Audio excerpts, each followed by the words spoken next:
Hi there, and welcome to part one of our webinar series, which is 3 parts. And this is training for suicide risk assessment teams or school-based mental health providers. And what we're presenting is our Virginia Suicide Prevention Guidelines that were adopted by the Board of Education in June of 2020. My name is Martha Montgomery. I'm the school psychology specialist within the Office of Student Services at the Virginia Department of Education.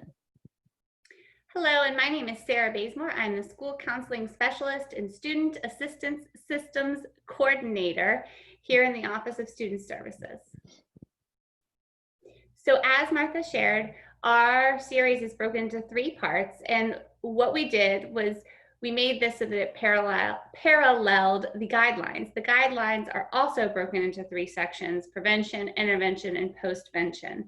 And as we've already shared, today we're going to be covering the prevention pieces.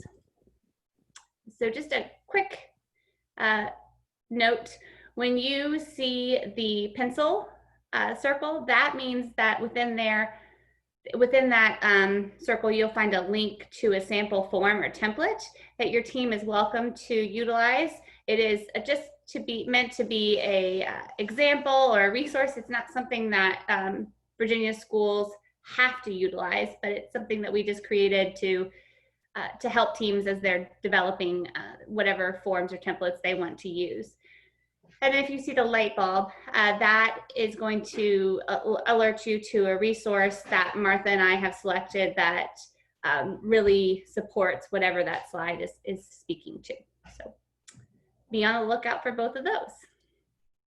So now we're going to roll into the meat of this, which is we're going to start discussing prevention. And what I really like about this slide is the quote at the bottom that talks about no one has to do everything, but everyone has to do something. And that's so important for us to keep in mind as we start to discuss suicide prevention, because it is not the responsibility of just your school-based mental health professionals. They obviously will be the leaders in that. However, really, prevention is something that is the responsibility of the school community. And that includes your staff, your caregivers, your community, and your students. And everyone plays an important role in that. And we're going to go through that today as we talk about prevention. So when we talk about the components of prevention, we talk about training and awareness and reporting, social emotional learning, as well as vulnerable student populations. But really, what we're talking about mainly is fostering a positive school environment. And that's one that's supportive of all student needs. For preventions, students and staff need to understand that suicide is preventable and that there are supports in the school to help prevent crises. Those students and staff need to know how and to whom they should report concerns. Social emotional learning promotes relationship building and enhancing connections, which are most crucial to our vulnerable student populations. But as we know as mental health professionals, we try to create that culture of caring all the time. And in some ways, it's really our job to increase the capacity of our staffs to hold a better understanding or maybe to increase that understanding and recognize that goes a long way to prevention and may be more important than some other factors, is really having those connections with our students. Just a little shout out here on our light bulb. In conjunction with Suicide Prevention Month in September, the Department of Health has created an electronic toolkit which offers a variety of resources that schools can use to promote suicide prevention and awareness. The components of staff training are listed there, and again, it's really promoting that positive school climate. What we know when when we want to share information about suicide with our staff, it's really important to sort of arm them with information about what suicide is, what some common myths are, and also talking about the importance of recognizing and building protective factors in our students, because that can help uh, protect them from a lot of risk factors. When staff then are seen by students as approachable, helpful, and trustworthy, students are more likely to confide in them when they're not feeling so great. So really creating that culture of caring is a prevention tool, and we really want our staffs to understand that. And again, the other pieces of this are really understanding that we do have procedures in place, and staff need to understand that there is a process and what the outcomes potentially could be.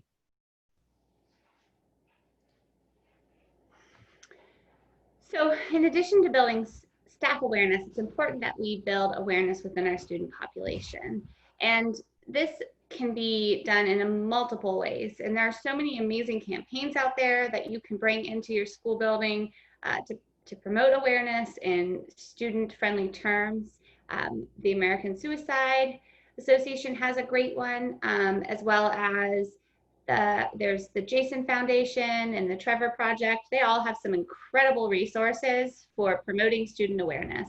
One of the key aspects of this is kind of what we have featured here, where just making it being okay to not be okay, to work with students to build an understanding around mental health and working deliberately to remove the stigma associated with it. Because if we can create a culture where students are not ashamed if they are struggling, that they feel like they can reach out, that's a huge piece of prevention. And also just making sure that our students are educated and know what to look for. And so that if they see some of the warning signs in a peer, they recognize that and know how to seek assistance and seek help. One piece of student, I guess it sort of goes with student awareness, but it's important to make sure that we speak to in the prevention measure is whether or not schools should be implementing mental health screeners. And I believe Martha and I both would agree on this, that they are excellent tools for identifying students that are at risk of suicide behaviors, and they can be a fantastic resource for schools and a great resource for data. However, a school ethically should not be implementing a screener if they don't have the infrastructure within the school to support students who are then identified by that screener. So making sure that if you're going to implement a screener, that you have the capacity within your school to support students who are then identified by the screener in need of assistance.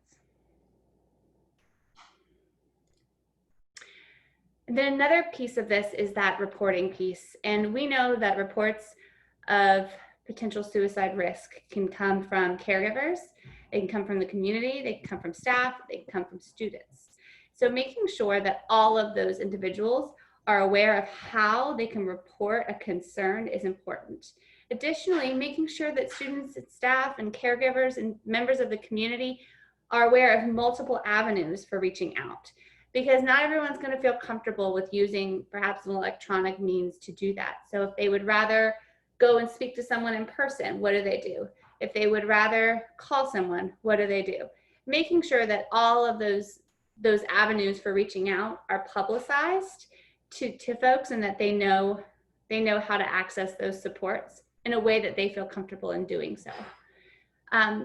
It's really important as well to make sure that our staff is aware that if they have a concern about a student, that they should let a school-based mental health person know as soon as possible.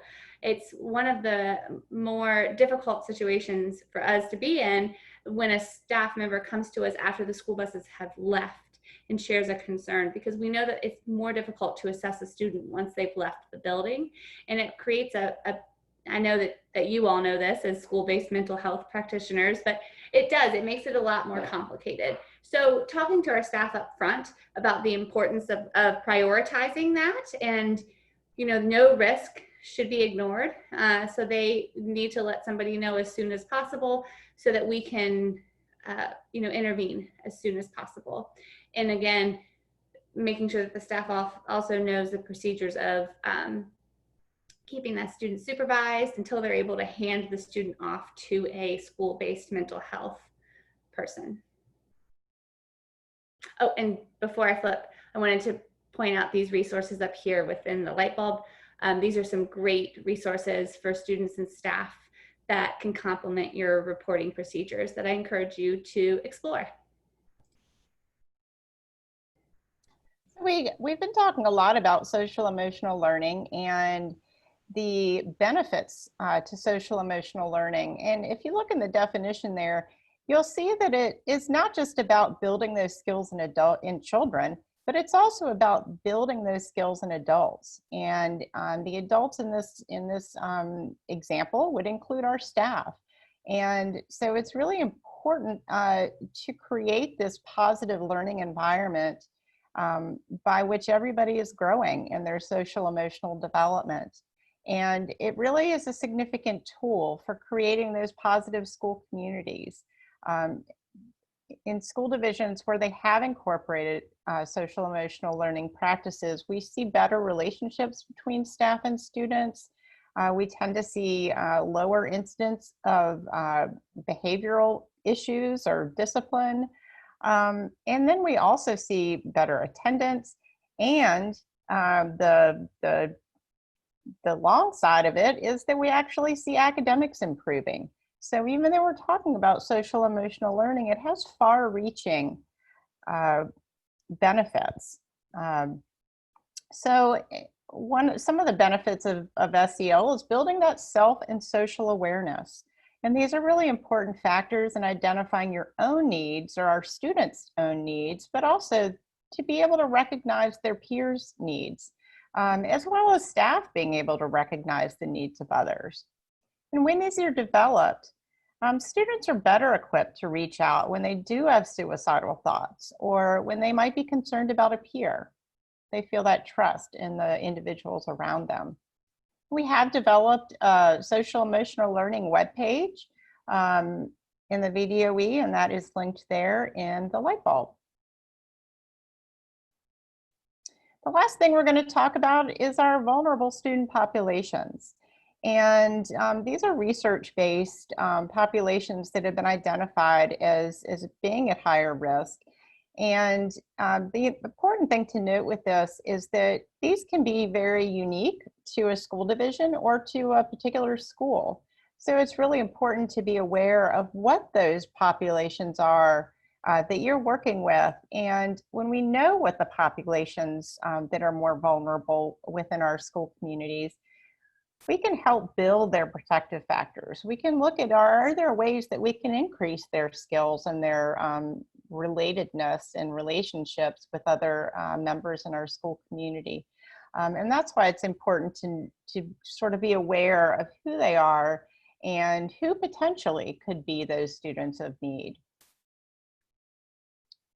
And here's some additional populations. As Sarah, I believe, mentioned earlier, the Trevor Project offers some great information, particularly for our LGBTQ populations, and really how to support them in settings, school being one of them, where students aren't necessarily feeling connected to their school community. And that's really what these groups tend to be, are ones that don't feel connected to their school setting. And we really want to increase their connectedness and relationships within those school communities. Well, that concludes part 1 of our 3-part webinar series on our suicide prevention guidelines. Please visit our VDOE suicide prevention webpage for a lot more resources, and we hope that you will join in for part 2 intervention and part 3 postvention. Thank you so much.